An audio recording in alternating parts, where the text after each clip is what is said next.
Assalamualaikum warahmatullahi wabarakatuh anak-anak. Hari ini kita nak masuk topik baru, topik 6, iaitu panjang, jisim dan isi padu cecair. Okey, untuk topik kali ini Ustazah nak fokus kepada kenali panjang objek sahaja, iaitu tengok muka surat 45 ya.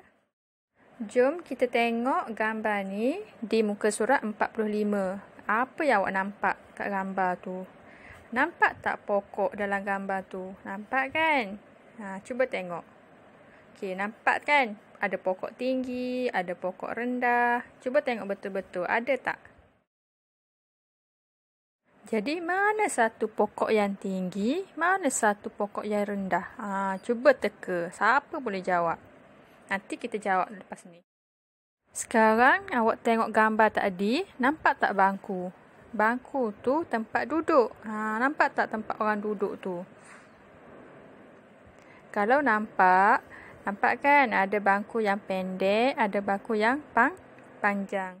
Okey, cuba tengok gambar ni. Ada bangku A, bangku B. Mana satu bangku yang pendek, mana satu bangku yang panjang? Cuba awak teka. Okey, sekarang jom kita kenal istilah panjang dalam situasi seharian kita. Maksudnya dalam kehidupan seharian kita ni ada istilah panjang. Okey, yang pertama, apa istilah panjang tu? Okey, istilah pertama adalah panjang. Panjang lawan dia pendek. Okey, sekarang awak tengok gambar tu. Anak panah yang atas tu adalah panjang. Anak panah yang bawah tu pendek. Okey, sekarang kita tengok contoh. Ulat yang mana panjang, ulat yang mana pendek.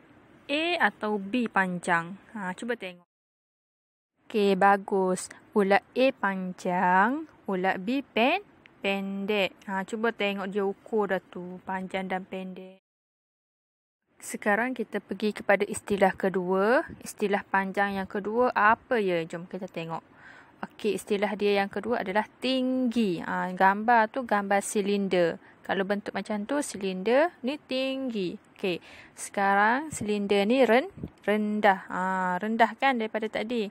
So, kita panggil rendah. Tinggi lawannya rendah.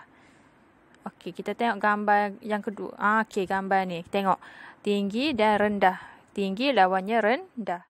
Seterusnya kita pergi kepada contoh. Siapakah yang tinggi? Siapakah yang rendah? Jom kita kenal orang dulu. Jom. Okey. Perempuan yang pakai baju biru ni, nama dia Aminah. Perempuan yang pakai baju warna purple pula, namanya Siti. Siapa tinggi, siapa rendah? Cuba awak teka. Okey, bagus. Siti yang pakai baju warna purple ni tinggi. Aminah pakai baju biru ni rendah. Okey, sekarang kita pergi kepada istilah yang ketiga. Apa tu istilah ketiga? Okey, istilah yang ketiga adalah dekat. Okey, istilah ketiga adalah dekat dan lawan dia jauh. Dekat lawan dia jauh. Sekarang kita tengok Alia yang pakai baju biru, tudung putih. Alia dekat dengan rumah A, tapi Alia jauh dengan rumah B. Bila dekat, Alia nampak besar rumah A, tapi jauh nampak kecil rumah B. Sekarang kita tengok contoh. Siapakah yang dekat dengan Alia? Siapa yang jauh dengan Alia? Ini gambar Alia dengan Aminah. Aminah pakai baju biru, Alia pun biru tapi tudung putih. Sekarang gambar Alia dengan Siti. Siti pakai baju warna purple ataupun ungu. Okay, ini gambar mereka bertiga. Siapa yang dekat dengan Alia? Siapa yang jauh dengan Alia? Cuba teka. Okey, bagus. Yang dekat dengan Alia adalah Aminah. Yang jauh dengan Alia adalah Siti. Pandai. Sekarang kita pergi soalan yang pertama. Soalan yang kita tengok awal-awal tadi. Jom kita tengok gambar dia. Okey, mana satu pokok yang tinggi? Mana satu pokok yang rendah? Cuba teka. Pokok pinang tinggi ke pokok palma yang tinggi? Okey, bagus sangat awak. Pokok pinang tinggi. Pokok palma rendah. Awak boleh tengok tinggi dan rendah pokok tu kan. Pandai beza. Okey, sekarang boleh tengok kedua-dua gambar. Yang sebelah kiri awak pokok pinang, sebelah kanan awak pokok palma. Sekarang kita pergi kepada soalan yang kedua, soalan yang terakhir. Gambar tadi. Okey, tengok. Okey, gambar bangku.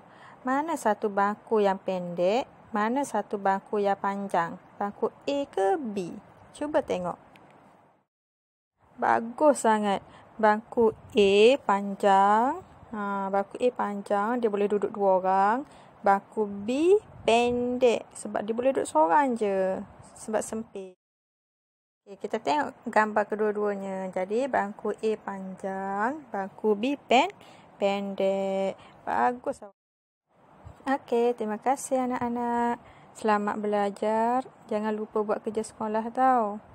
Dan jangan lupa solat. Jangan tinggal solat walaupun tak sekolah.